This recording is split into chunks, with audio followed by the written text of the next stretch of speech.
और सीधा ही हमारे सेलों में माल आ जाए। ये कलेक्शन का एक सेटअप खड़ा किया।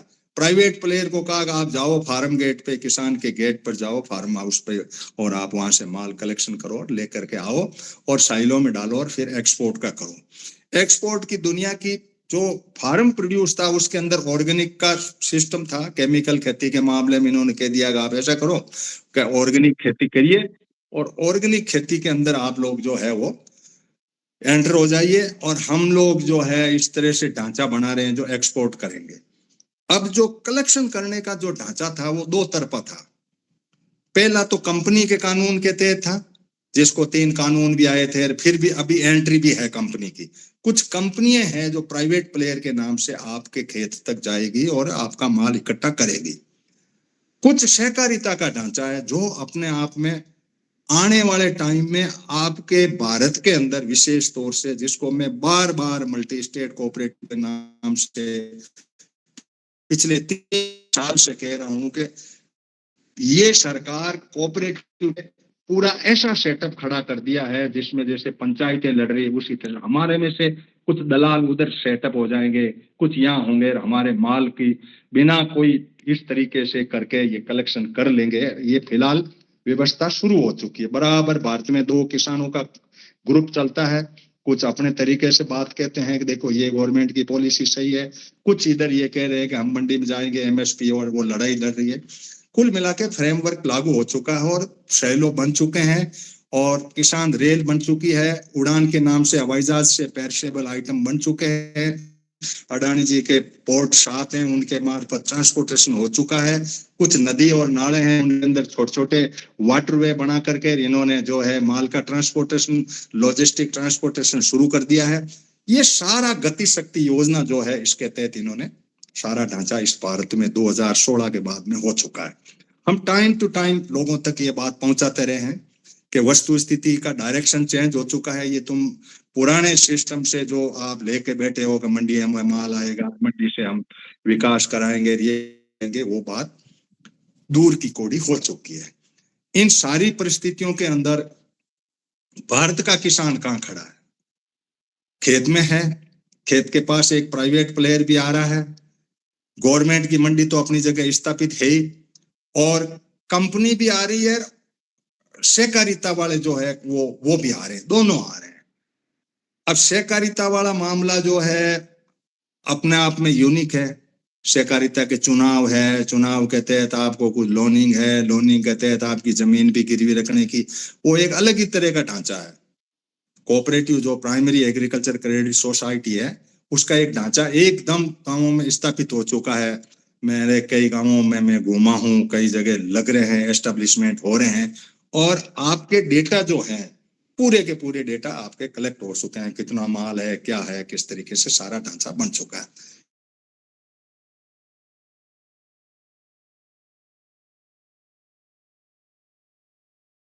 हुए कोशिश करूंगा कि उनके अंदर सारे लोगों के व्यू पॉइंट आए।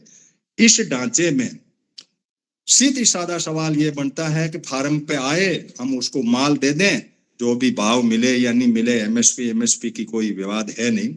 हमारे में से ही कुछ लोग अपने दलाल कह दें उनको, या व्यापारियों के साथ एक अटैच पार्ट के रूप में काम करेंगे, जो उसको आप में ट्रांसपोर्टेशन में भी हेल्प करेंगे, आपके माल को कलेक्शन भी करेंगे। इस तरीके का पूरा प्राइवेट सेक्टर जो है हो चुका। पहले मंडी थी तो मंडी में लोग ले जाते थे, उसका एक एरिया था, उस एरिया के लोग वहां ले जाते थे, कलेक्शन करते, बोली मन ऑक्शन होता, ऑक्शन के बाद में वो अपने आप कॉर्पोरेट, वो अपने जो व्यापारी होते वो अपने आप पैकिंग करते, एक्सपोर्ट करते, या जो भी डिमांड होती, ये जो फूड प्रोसेसिंग यूनिट की होती, जैसे रायडा ले लिया तो फूड प्रोसेसिंग वाले खरीदते थे उनसे, उससे कुछ टैक्स होता था, उनसे सड़कें बनती, किसानों को अलग तरह का वो सरकारी तंत्र था।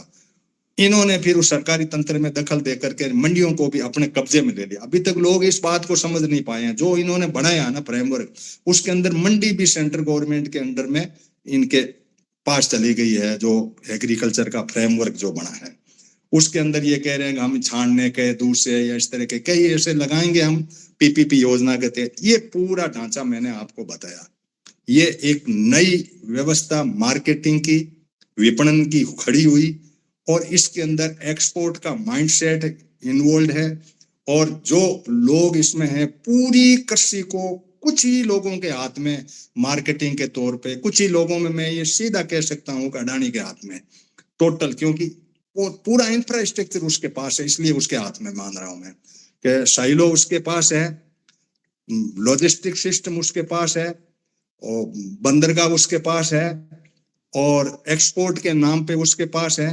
अब हमारा किसान कहाँ किस तरीके से करे, उनका भागीदारी कैसे एंट्री करे, या चुपचाप खेती करे और जो भी आए उसको फार्म गेट पे माल दे करके वापिस अपना खेत में लग जाए, ये हमारे सामने सीधा सा सवाल है।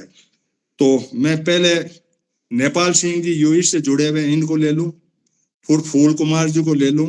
विदेश की व्यवस्था आपके ध्यान में हो तो ठीक है, नहीं हो तो आप कभी ऐसी सेशन रख करके और हमें इस बात को करो कि जैसे आपके यहाँ पे नेपाल सिंह जी को मैं ले रहा हूं तो यहाँ से हमारा खाने पीने का बहुत सारा सामान जा रहा है, अमेरिका के भी अंदर भी बहुत सारी चीजें जा रही, लेकिन अमेरिका का जो जेनेटिक मॉडिफाइड का जो कचरा है वो हमें भेजने को वो बड़े लालायित है कि तुम कचरा खाओ और हमें ऑर्गेनिक का माल दे दो, तुम साइड में हो जाओ। अब किसान इसके अंदर सिवाय मजदूरी करने के, अच्छा मजदूरी के अंदर भी इन्होंने दखल कर दी कि कुछ क्लस्टर बनाए, उनके अंदर जैसे 5 इन्होंने और आम केले और इनके बना दिए, फिर सब्जी वाले बना दिए और बना दिए, 10-10 12-12 हजार हेक्टर के 10-10 गांवों के 20-20 गांवों के क्लस्टर बना करके एक आदमी के हाथ में चाबी दे दी, और वो उसमें गांव थे उसमें वो सब मजदूरी और खेत में अपना काम करने लग गए। क्लस्टर व्यवस्था हो गई। क्लस्टर के साथ साथ इनको कह दिया कि तुमने जो अनाज पैदा किया है उसके अंदर ये चीजें कमी है, इसलिए हम इसको फोर्टिफिकेशन करेंगे, इसलिए तुम्हारे माल में हम आयरन डालेंगे, फोलिक एसिड डालेंगे, वो डालेंगे, यानी पूरी चारों ओर से ऐसा प्रेशर है।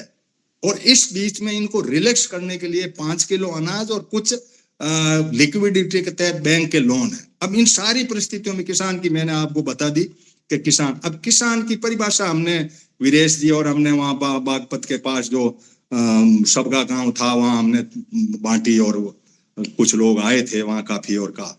अब किसान कौन है ये भी हमारे सामने सवाल है। कुछ दलाल किसान है जो इसी के आगे पीछे घूमते हैं, एक है नहीं किसान। इन सारी परिस्थितियों में हम कहाँ होंगे? तो नेपाल सिंह जी अपनी बात को रखिए, फिर मैं फूल कुमार जी को ले लेता हूँ और फिर आगे से आगे हम सेशन को बढ़ाते रहेंगे। नेपाल सिंह जी।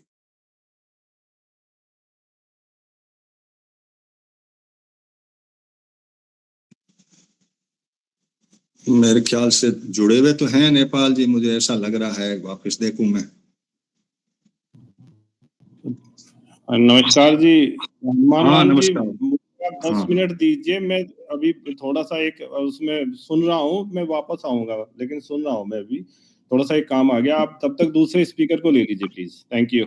अच्छा ठीक है, तो फूल कुमार जी आपका थोड़ा सा ज्यादा अपने लंबा नहीं, मैंने अपने भारत का ढांचा बताया, आप फ्रांस की इस पोजीशन पे एक बार अपनी बात भी हुई थी, फ्रांस का किसान सड़क पे बैठ का बेच लेता माल, ऐसे जा जाता, इस तरह से छोटा करके और मार्केटिंग का सेटअप है, उसमें बड़े रूप में आपका फ्रांस के लोग जो खा रहे हैं वो किस तरह से माल को कलेक्ट कर रहे हैं, एक आदमी कर रहा है या कुछ ऐसे पैकेज है या क्या सिस्टम है एक्चुअली?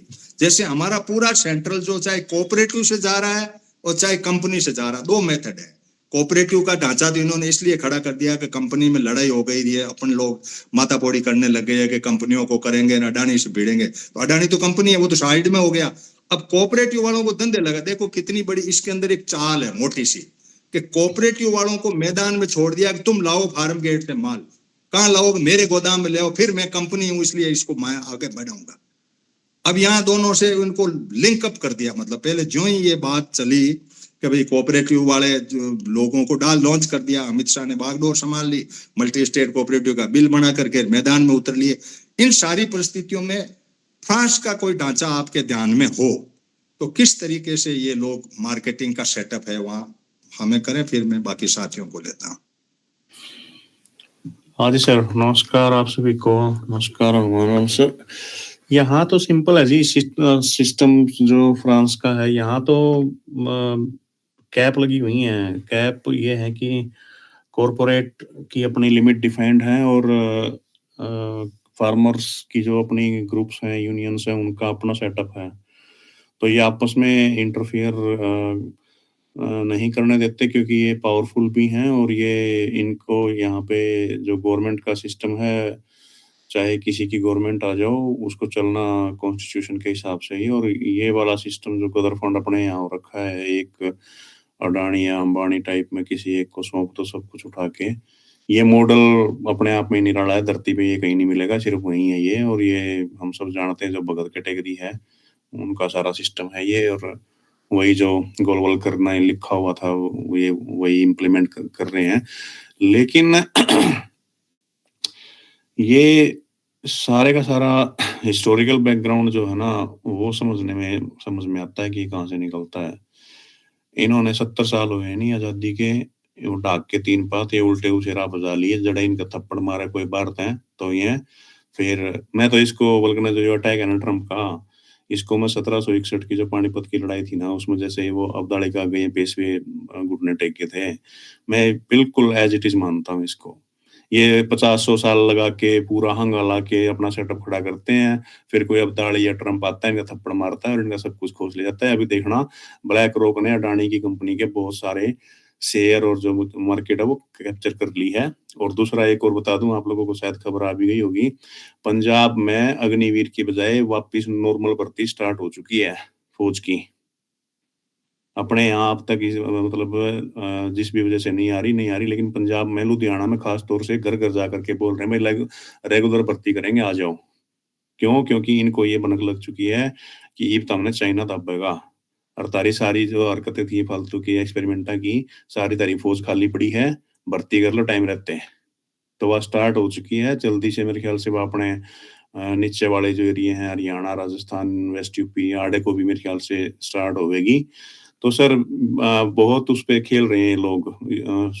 स्टार्टिंग के लिए सिर्फ इतना ही कहूँगा, फ्रांस का मैंने बता दिया है, इंडिया का तो मेरे से ज्यादा आपने बड़े अच्छे से आप जानते भी और आप एक्सप्लेन कर भी रहे हो।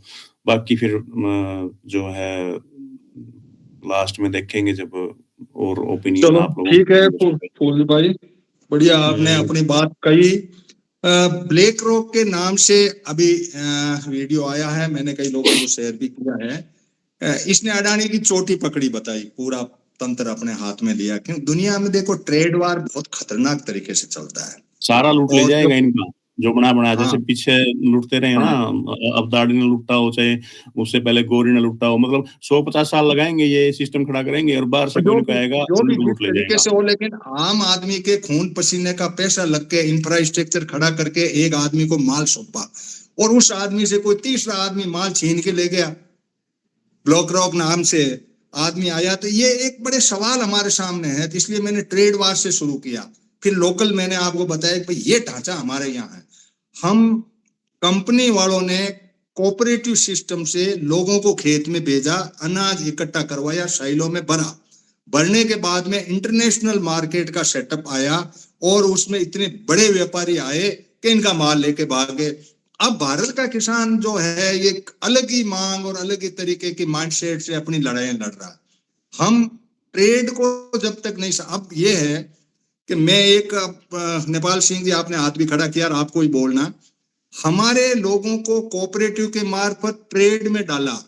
ट्रेड के मायने ये नहीं है लेबर टाइप का ट्रेड के तू जा वहां से सामान ले आ, तेरी टैक्सी में तेरे को 50 रुपए दे दूं, तू उस आदमी से ये कर ले, मतलब वो दलाली कह दे या कुछ ऐसा, इस तरह का ढांचा खड़ा हो गया।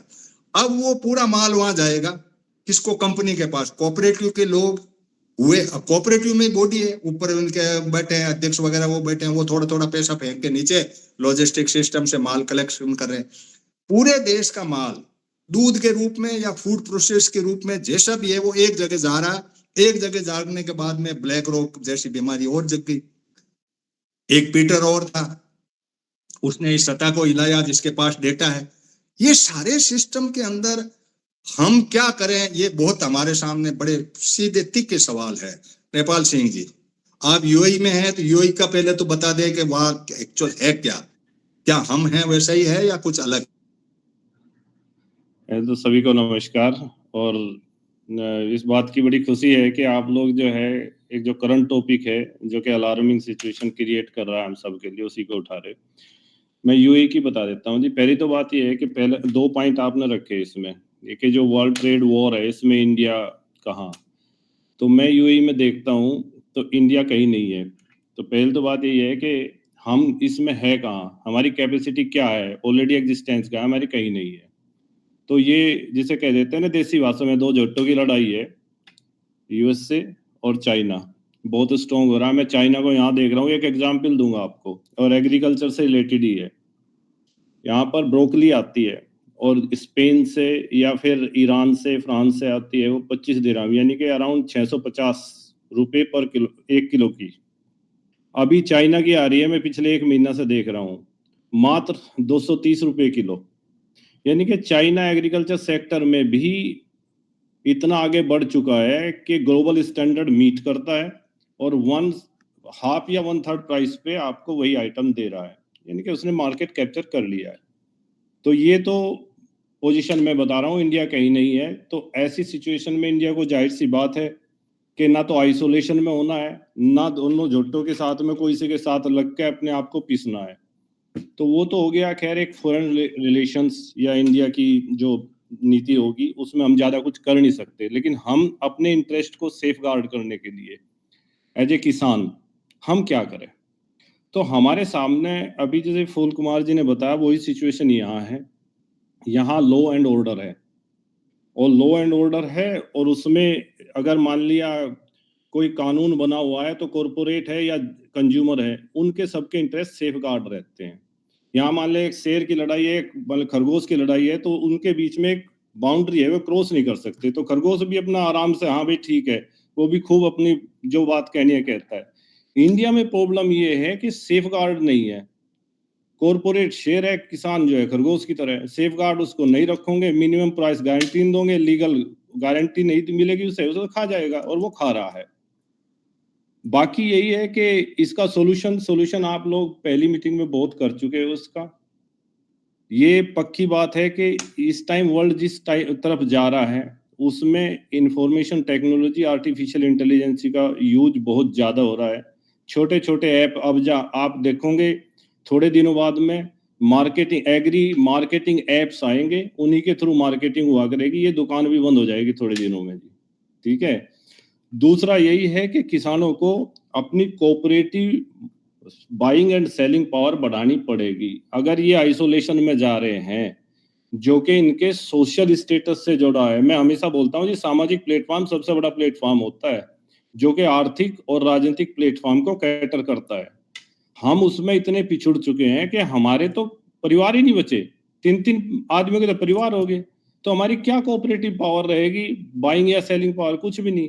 तो इसलिए उसका सॉल्यूशन यही है जी, हाथ जोड़ने पड़ेंगे, इन्हें आपस में बांधने पड़ेंगे और उसका जो आजकल जो टेक्नोलॉजी है उसका फायदा उठाना पड़ेगा। पूरी कंप्लीट फूड चेन में इन्हें घुसना पड़ेगा अपने आप को समर्थ बनाने के लिए।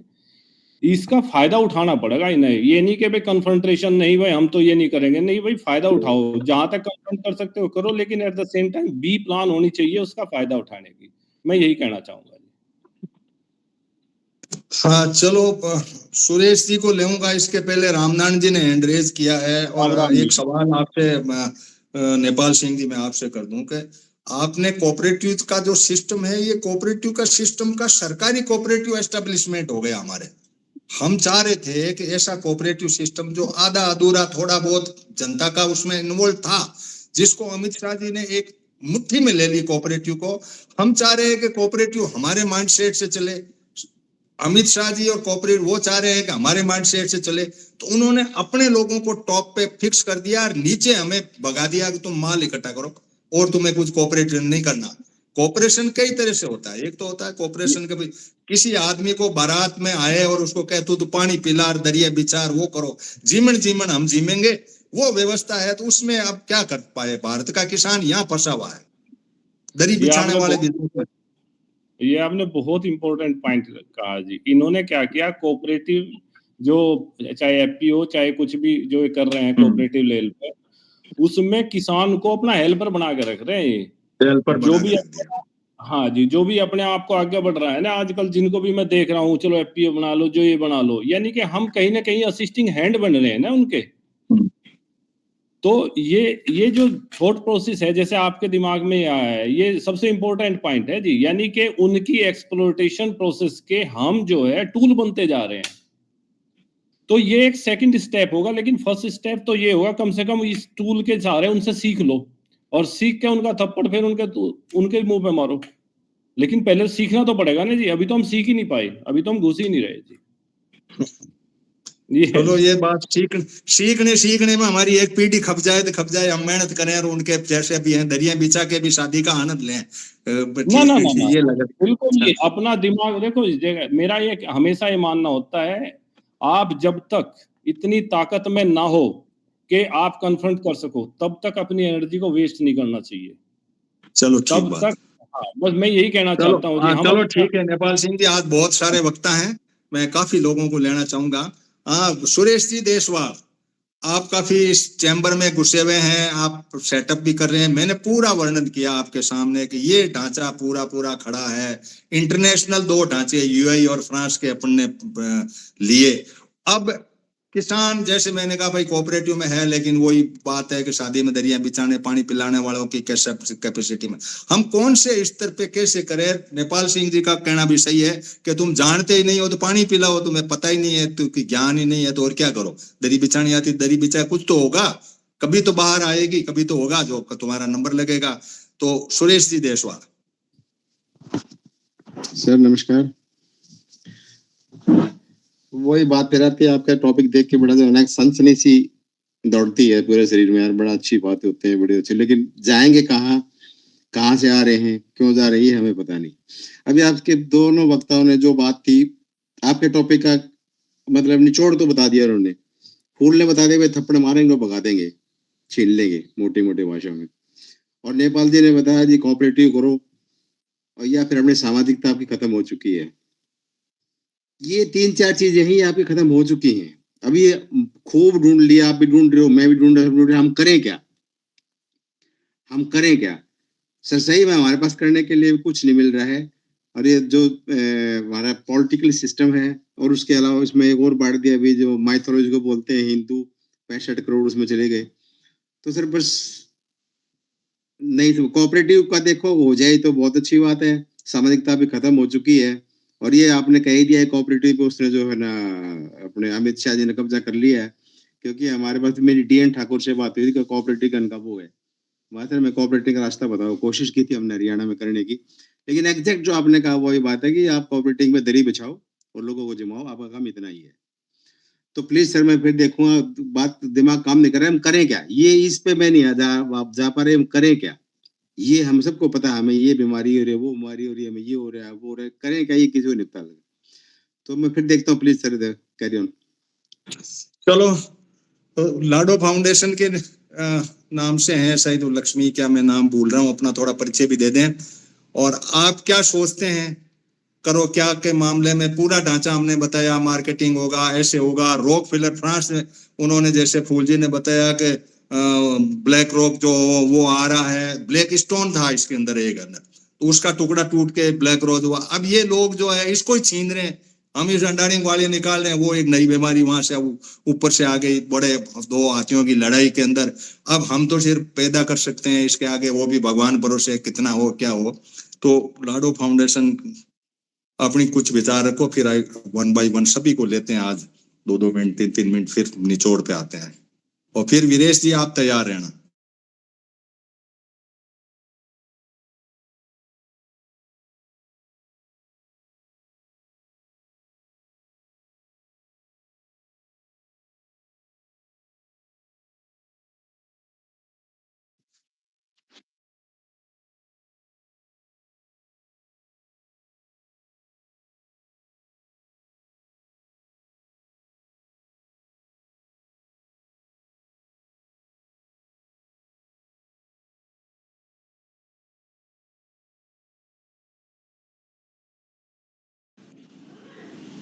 शायद आवाज नहीं जा पा रही इन तक, तो मुझे लग रहा क्या है।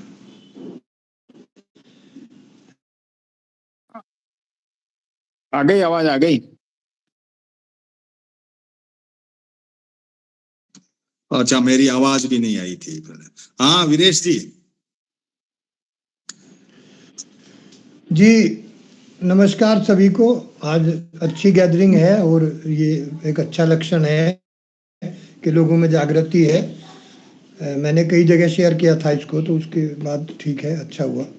तो मेरा कहने का मतलब ये है कि G20 जब हुआ था, G20 में काफ़ी बदलाव इन्होंने किए थे, कुछ नए मेंबर इन्होंने बनाए थे और नए मेंबर बनाने के बाद ये हुआ था कि शिकागो टू इंडोनेशिया इन्होंने एक रूट तैयार किया था बिजनेस का, जो अमेरिका के वर्चस्व वाला रूट था।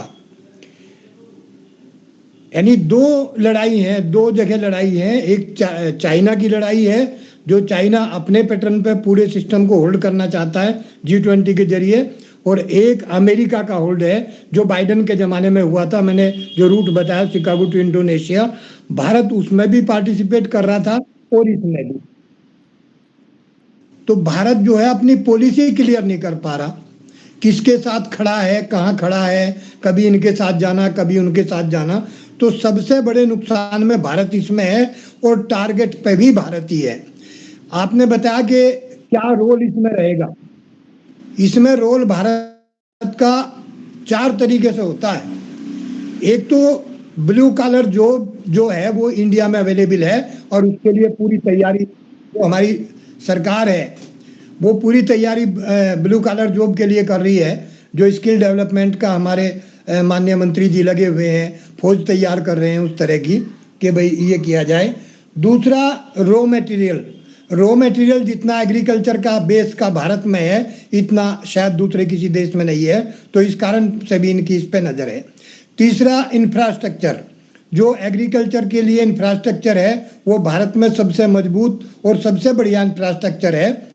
और चौथा है जो यहाँ के जितने संसाधन हैं, जो प्राकृतिक संसाधन है उन पे कब्जे की बात है। जैसे पानी के बारे में पिछली बार आपने बताया था कि यहाँ इंडस्ट्रीज का एक ढांचा बना के रोड नेटवर्क के जरिए और नहर वगैरह बना के जो इंडस्ट्री के लिए पानी दिया जा रहा है, मेक इन इंडिया जिसको इन्होंने नाम दिया। लेबर भी इंडिया में है, रॉ मटेरियल भी इंडिया में है और इंफ्रास्ट्रक्चर भी इंडिया में है। तो इंडिया का रोल तो बहुत बड़ा होने जा रहा है। लेकिन इंडियंस के लिए क्या है, सवाल ये बड़ा है कि जो इंडियन जेंट्री है उसके लिए क्या है। उसके लिए कुछ नहीं है, उसको बैरन किया जा रहा है। उसके हाथ में जो एग्रीकल्चर इस समय है, जो अपना कुटीर लेवल पे कर रहा है, थोड़ा बहुत अपने खेत में कमा लिया, कम से कम खा तो बढ़िया लिया, वो भी इसके हाथ से छीनने जा रहा है। आने वाले समय में एग्रीकल्चर के जो यानी लैंड है उस पर होल्डिंग हो जाएगी, जो रॉ मटेरियल है उस पर होल्डिंग हो जाएगी, जो छोटे छोटे कुटीर उद्योग हैं उन पर उनके बदले में बड़ी इंडस्ट्री आ जाएगी, उनका रोजगार बंद हो जाएगा। तो भारत की जनता सब तरह से घाटे में है, लेकिन भारत के नेता सब तरह से फायदे में है। ये हमें सोचने की बात है। चलो और रामनाथ जी, आप भी मेरे से इसका बहुत टाइम से ट्रीटमेंट जुड़े भी हो। बता दूं, इसका ट्रीटमेंट केवल अवेयरनेस है। जो हमारी फार्मर जेंट्री है इस समय, वो अगर अवेयर हो जाती है तो वो इसको रोक सकती है, क्योंकि उसी फ्रंट पे हमला नहीं, होगा। वीरेश जी, मैं आपको थोड़ा सा इंटरवेन कर दूं। अवेयरनेस की आप बात की, भारत के किसान का अवेयरनेस का मतलब ये एक माने अपने के लेबर करे तो लेबर फुल स्विंग में है। ये जो ट्रेड वार है ना, ट्रेड वार दुनिया का, जैसे नेपाल सिंह जी ने यूएई से कहा कि कोई रोल नहीं है भारत का। चाइना इतना कंपटीशन में है कि वो आधे पैसे में माल दे रहा है, अमेरिका उसी कंपटीशन में है। हमें कितना ही नॉलेज हो जाए, लेकिन पॉलिसी मेकिंग सिस्टम जो है वो ऐसा खतरनाक तरीके से इंडिया में लॉन्च हो गया कि भारत का किसान और भारत का आदमी उसमें सर्वाइव नहीं कर पाया। हो सकता है बाहर की जैसे जो ब्लैक रॉक वगैरह ये लोग आएंगे करेंगे तो अपना कुछ नया करेंगे, हम बैठे बैठे देखेंगे, या जो भी उनमें हेल्प होगी, मशीनों के पुर्जे पहुंचे करे, कुछ भी होगा, जमीन तो यही रहेगी ना, जमीन तो फिक्स है। अब इन सारी परिस्थितियों के अंदर बहुत बड़ा, जैसे सुरेश जी ने कहा ना कि भाई हमें कुछ सूझ ही नहीं रहा कि यार हम कोई करें। इन्होंने कह तो दिया कि कोऑपरेटिव में चले जाओ और आप वहां जाओ और कुछ करो। करो क्या? शादी में नाच गाने वाले दूसरे हैं, खाने पीने वाले दूसरे हैं, हम कहाँ हैं हमें पता ही नहीं। भारत की एग्रीकल्चर पॉलिसी और एक्सपोर्ट पॉलिसी दोनों के दोनों किसान के लिए नहीं है। किसान उसमें कहीं नहीं है, व्यापारी तो है, ट्रेड तो है। अब ट्रेड करने के अंदर कंपटीशन है, वार है। वार के अंदर कभी कोई बड़ा हाथी घुस जाता है तो वो सबको बिखेर के रवाना हो जाता है। इन सारी परिस्थितियों में हमारा चिंतन बिल्कुल केंद्रित होना चाहिए कि हम या तो इतने यूनाइट हो जाएं कि हमारे माल को अपने लेवल पे ही कब्जे रखें, अपने लोगों में बांट करके खा पी के ट्रेड वालों को घूमने दे बार बार। ये भी तो हो सकता है ना, माइंडसेट ये भी बना लो। जैसे हम सामाजिक सहकार की बात करते हैं, गांव का माल गांव में बांट दो, मार्केट को अवॉइड कर दो, और आप अपने स्तर पे लोगों के बीच में कुछ ऐसी भावना भर दो, हम एक रहेंगे, अच्छा खाएंगे, मस्त रहेंगे। ये नहीं हो पा रहा।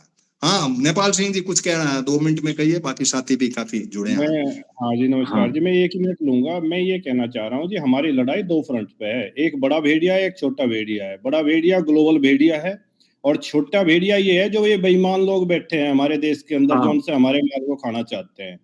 तो बिल्कुल। हमारा यही है कि हमें एक मिक्स अप्रोच लेनी, इनके संसाधनों का, इनकी टेक्नोलॉजी का यूज करो, और अपने माल को जो हमारा लोकल कंज्यूमर है उसके लिए तैयार करो, और अपना मौज करो कुछ दिनों। बस ये आइडिया है। मतलब मेन बात ये है, देखो अपन इस बात पे सोचें कि ये जो लड़ाई है ना, ये लड़ाई ऐसी हो गई लड़ाई कि हमारा जो भी आदमी, हमारे जिसको रिप्रेजेंटेटिव है, हमारा मालिक है, जो नीतियां बनाता, वो कुछ ही अलमस्त में काम कर रहा है। तुम अडानी तुम कर दे। अब अडानी गले में लेके बैठ गया और वहां पे वो दूसरे आ गया, इंटरनेशनल मार्केट में फंस रहे हैं सारे के सारे। हाँ सुरेश जी, 1 मिनट में अपनी बात रखो, कई साथियों को और भी ले लें। 1 मिनट में नहीं, मैं 2 सेकंड में रखूंगा। ये नेपाल जी ने 2 बात में लड़ाई इनसे है, हमारी लड़ाई एक और से, हमारी हम यूनाइट नहीं है।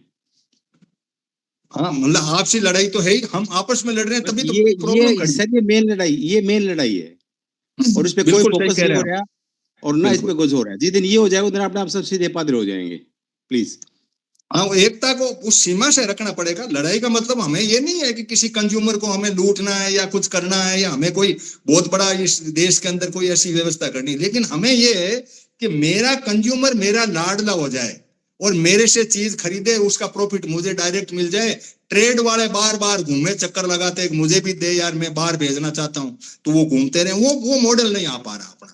उस मॉडल को जब तक आप नहीं ले पाते हो, तब तक किसान का भला नहीं हो सकता। इस बड़े इतने जो इंटरनेशनल ट्रेड मार्केट है, इसके अंदर इतना बड़ा भारी भरकम लोग बैठे हैं, वो खरबों रुपए लेकर के एक चिमटे में मार्केट को इधर से इधर उछाल देते हैं। तो उस हिसाब से हम उसको सोच रहे हैं कि भाई इसको कैसे किया जाए। हाँ भाई कैलाश भाई, आप यूनियन के नेता हो, सारी बात आके टिकी है आपके, क्या कहना चाहोगे इसमें? हड़ताल करने से या ये करने से कितना हल हो पाएगा, या एक होने पे हम कितना? फिर रामनारायण जी जो है मेरे से पिछले 10 साल से जुड़े हुए हैं, फिर मैं उनको लेता हूँ, फिर 1 बाय 1 सबको लेऊंगा।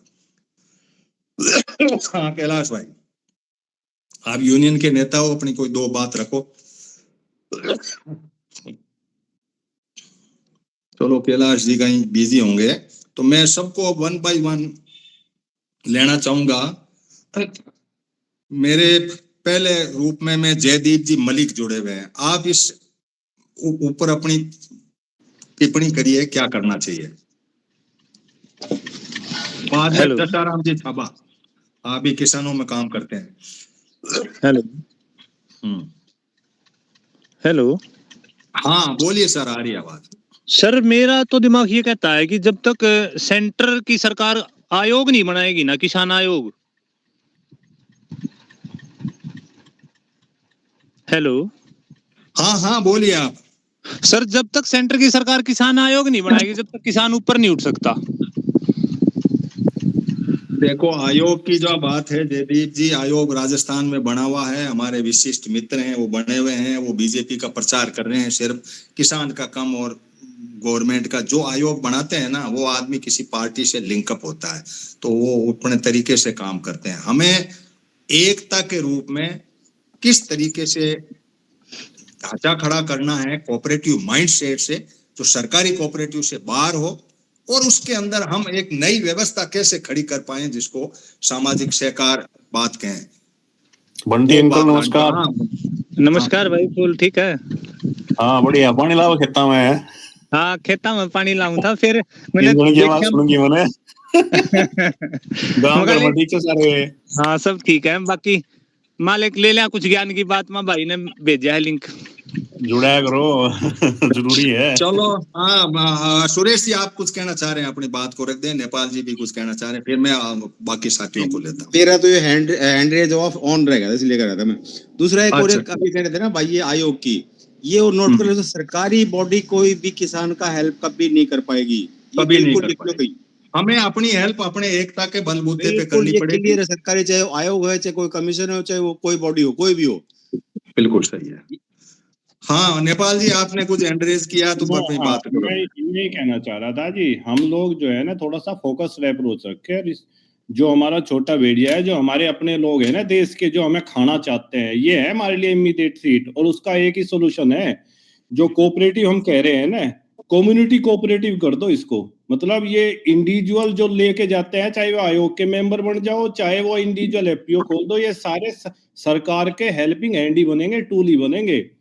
ये मैं सामाजिक सहकार नाम देकर के पिछले 3 साल से घूम रहा हूं। जब से ये सरकारी सहकारी एंट्री की, तब से मैं कह रहा हूं कि गांव का माल गांव में खपत हो, मार्केट को हम एक तरफ को मिनिमाइज कर दें या अवॉइड कर दें, और कोशिश करें कि हम अपने भाई बंधुओं में बांट लें, ताकि न तो जीएसटी देना पड़े, न हमें कोई किसी प्रकार का, और बिचौलिया से बाहर निकल जाए। लड़ाई बिचौलिए की थी, और कंज्यूमर खुद चाहता है कि हमारे उसके अंदर बीच में आ जाए, लेकिन वो परिस्थिति ऐसी है कि वो ढांचा, लिक्विडिटी, बैंक लोन, लोगों को लुभावने नारे, और वो राजनीति, और ये सब ऐसे हैं कि वो लोग बिखर के और अलग हो जाते हैं। गांव की एकता उसमें नहीं होती। हाँ रामनारायण जी मध्य प्रदेश से। हाँ जी, सबको राम राम। बहुत बढ़िया, आज की डिबेट बड़ी जोरदार चल रही है साहब, और जहाँ तक अंदाज है कि आज थोड़ी सी तादाद भी ज्यादा है, तो सबके विचार सुनने को मिलेगा। बढ़िया। जैसा कि अभी बार बार हम एक ही चीज पे हम फोकस कर रहे हैं कि वास्तव में जो है वो छोटा आदमी छोटा होते जा रहा है और बड़े होते जा रहे हैं। और जैसे अभी नीति आयोग की बात करें, या कोई बड़े अपने किसान वर्ग से किसी को हम भेजते हैं, तो समस्या वही आ रहा है कि किसी भी किसान को हम अब बड़े लेवल पे पदाधिकारी बना के या कोई राजनीति में लाके उसको जब आगे भेजते हैं, तो वो भी राजनीतिक पार्टियों को पिट्ठू बन जाता है। अब समस्या ये आ रही, अब चाहे कैसा भी, जैसा भी नीति आयोग की बात करो, किसान आयोग या जो भी आयोग बनते हैं, वो ये सब है ना, वास्तव में आपने नेपाल सिंह जी ने ना, आपने भी सबने कुछ बताया कि ये सब जो है सरकारी पिट्ठू बन जाते हैं। तो ये जैसा कि अब कुछ कंपनियां भी जो है, छोटी कंपनियां सपा मर रही है, बड़ी बड़ी कंपनियां ही अपने आप में जिंदा है। अभी जिंदा नहीं है, वो सरकार जिंदा रख रही है, उनको बहुत सारा फंड जो है उनको दे के, और उनका माफ लोन करवा के।